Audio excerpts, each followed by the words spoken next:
Got home from the gym today, took a 1 hour nap, and booked 2 jobs while I was sleeping. First one up is going out tomorrow. I might drive to location tonight, waiting to get details. And I was testing out my old Bartech wireless follow focus. It's the Bartech digital version. And I haven't used this in like 2 years. And I had a little trouble on the last couple of shoots where the range was limited to only a couple feet from the receiver. So I thought it's because 900 megahertz has been reassigned, and it has, but I checked in with 2 sound guys, and they both said, no, you should be good because you're on the lower side of that band. It's like 900 up to, I think, 925 megahertz was the highest channel. I think it's 8 channels selectable. So the AC that used this last, 8 channels, thought that maybe this transmitter's antenna is damaged because it's got a bend in it. And I see this hand unit got dropped at some point recently. It's got a gash in the controller here, so maybe it landed antenna first. Anyway, I ordered a new antenna, and I tested it here at the house, and it's working. I have range all the way across my house with the antenna on. Antenna off, it works about a foot away. But got another antenna SMA on order. I thought sound guy Frankie in Austin suggested using my Electro antennas, but they're the right connector, SMA, but they're male versus female. So I found one on Amazon that should come in 2 days. My search continues for the best VCT-based shoulder pad for the Burano for the type of work I'm doing, which is solo operator. I'm not doing cine builds, documentary, photojournalism, corporate marketing projects, lots of interviews days. My issue with the RE setup is it adds a little over 3 inches to the vertical height of the camera. I think I understand the design decisions that went into this, and it's beautifully machined, super lightweight, but the 15 mil lightweight console is static, and then the shoulder pad slides below it. I understand the thought process there, so you can add a BP8 or 9 studio bridge in place of the shoulder pad. And when you slide the shoulder pad for lens and accessory changes to rebalance, the console for the rods is not moving, so you don't have to shift all your accessories like I did for many years on the Amira.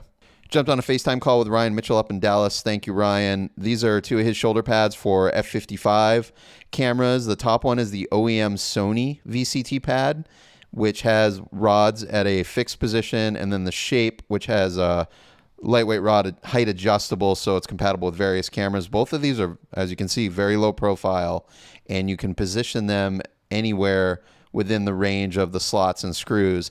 However, they're not quick field adjustable. You got to break out a screwdriver and slide the shoulder pad fore and aft. Again, using the Amira for 10 years, I love that WPA3 that was on a dovetail, so I could reposition when I add more filters to the matte box, or I do go from a zoom to a prime. Ari also offered a even lower profile shoulder pad for the F55. There are a few for sale up on eBay, and I've been considering picking up one of those. Next conversation with Tim Azaria in San Francisco. Thank you, Tim. So he's standardized on the Vocus VCT pads for his FX9s and Burano. The Vocus is a sort of a semi-generic setup, so I can use it with future cameras. It's similar to the RE Burano Venice setup, where it's an intermediate riser and then the VCT pad in a dovetail design to slide. You can see the rod console is part of the shoulder pad to keep it lower profile. Tim says it's very lightweight, similar to the RE. Tim says the quality of the machining is on par or superior to RE accessories. And you can see here the rod console is height adjustable. And also the rear contact point, the pin on the back of the pad that attaches to the back of the VCT, there's a tension screw adjuster on the Vocus pad to take out any chatter from various worn plates or plates from other manufacturers. And when on a fluid head, if it's too much stack height with the shoulder pad, it can be quickly swapped out with this flat base. Another manufacturer offered to send me their Burano accessory package for review. When that comes in, I'll cover it in an upcoming vlog. At the moment, I think the Vocus is the win for my application, but I'm going to wait until this other option comes in before I make my final purchase. So in the meantime, I'm going to modify some old C300 bases for this upcoming shoot where I got to run my 30 to 300 on Studio 19. The C300 was lower profile, so I just got to put some shims in there. I have a shim riser from an old Red One setup, and then I picked up some 1/8 inch aluminum flat stock here that I'm going to cut and drill to make as a second riser, and I should be less than a millimeter off from the correct height for a 19 mil studio. My very crude machine skills and lack of tools, Harbor Freight drill press and some woodworking tools, but really for basic aluminum you can get a lot done. Someday I'd love to have a mini mill and a lathe. The thing that's preventing me from doing it is space. I have this dense 15 mil lightweight riser that's BP 8 and 9 compatible for the C300. I ran it for many years, but the issue with it was there was one 3/8 tie down and a locator pin. So I disassembled all of that and drilled a new hole and a small slot, and just by eye and a Sharpie tried to line up the holes on the aluminum riser, which matches this existing shim plate, which was to adapt a BP8 to the red one. Okay, success. It's a tick too high, which is fine. I can take up the difference on my various accessories. But I don't know what it is in thousandths, but it's probably like a millimeter or 3/4 of a mil too low. But I can work with a little too low. So lens is mounted. This project, I'm also going to have a micro force on here for zoom and a follow focus. For focus, not going to run a matte box, and then I'll just operate off the OC monitor back there. And yeah, I'll probably go dual battery just for the extended run time. So good. This means I'm going to return this REVCT to B&H if they'll take it. The shim plates to adapt that riser block to BP8 was back ordered, and I don't even know now if it's going to come in time for this project. So hopefully B&H will take that back.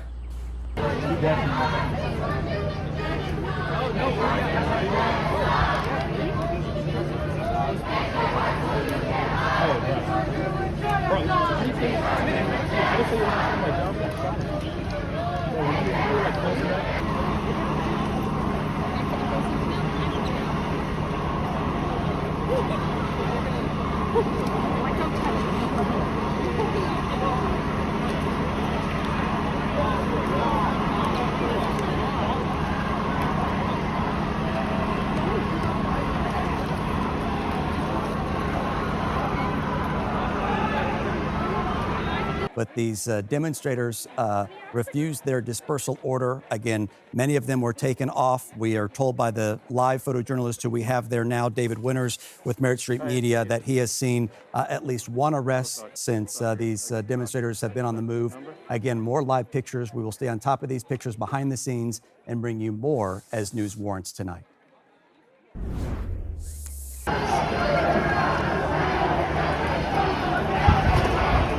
We need to get one of those carts. That's exactly what you need right now.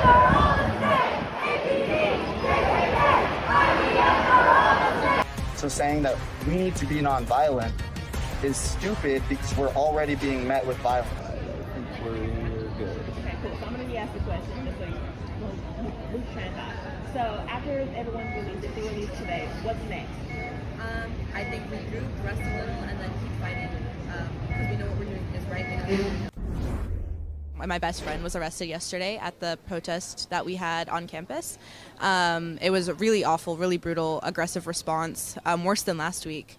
Yeah, so we've been here since about 7:30 last night. So it's been really great that we have drinks and snacks for everyone to have access to. Occupation no more! Occupation no more! 5, 6, 7, 8! 5, 6, 7, 8! Open up the prison gate! Open up the prison gate! Anti-border revolution! There is only one solution! There is only one solution! Anti-border revolution!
Oh, I got this. I can press a button. Oh, I can have that still. I can press a button. Might have to decide this.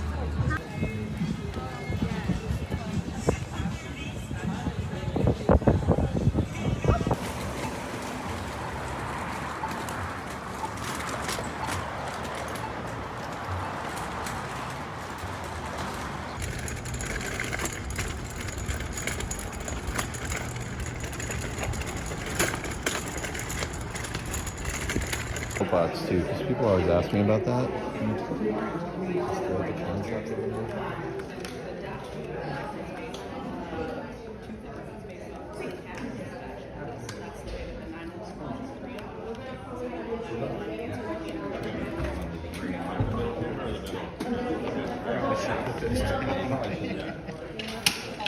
Thank you. See you later on.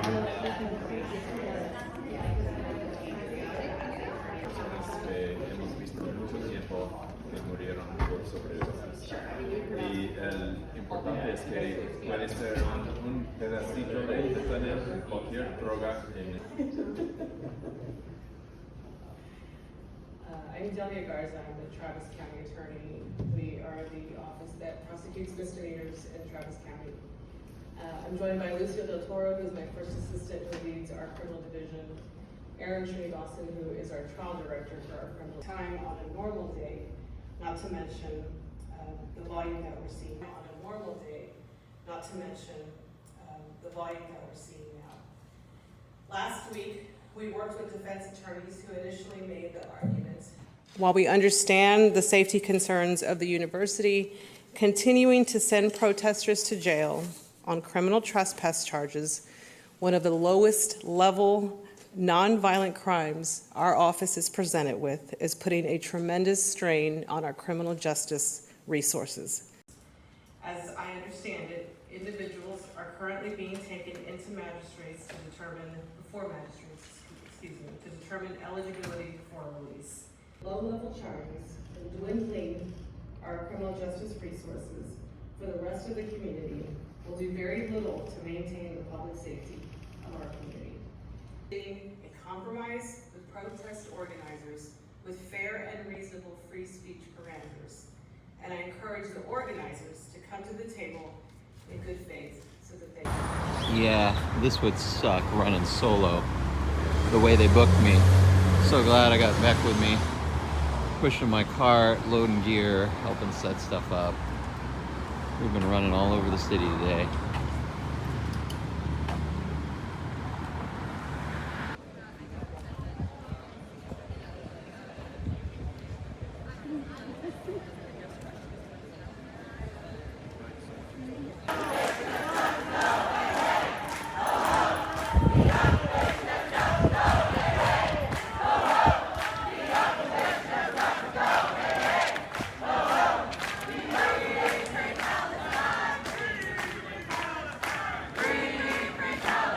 This happened on the previous Wednesday. I was down in Eagle Pass on a border assignment, but this Fox affiliate photographer from Austin apparently bumped into a trooper, lost his footing, got taken to the ground and arrested, and I think felony assault charges pending. At the press conference we asked, and they didn't have an answer for us. They referred to the DA on the case. So I don't know what the situation is here, but very easily could have been me. I was there the following Monday and Tuesday, and on Monday, when they were making arrests, I actually got there briefly after the big arrests, but I was in the middle of the crowd and they started to reposition. I accidentally bumped into a couple of protesters. Like someone hits my back, I hit the person in front of me. Another time I just tripped because I can't see my feet. I'm so densely in the pack. So I'd be curious to see how this plays out. I mean, I'm hopeful that all the charges are dropped. The local bee population found my mango cup. Now they're hiding. Oh, there's one right there. Hey, buddy. I think that's yours now. Some kind of usual setup. Got the silk standing by in case the sun emerges. We're an hour out from our hits. We're actually doing 3 hits over the course of a 1-hour show. And pause for the wind. Stick mic hardwired in case the protesters start chanting in the background. We got IFB this time. running off the live view, and we had some issues getting that patched. I think there was a problem with my unit as well as routing on the receive side, since this is a new network for me sending to. So I ended up calling live view support, put in an urgent ticket, and they called me back within 60 seconds, live phone call, fixed my problem immediately. I don't know what the fix was yet. They said they'd follow up over email, but we are up and running.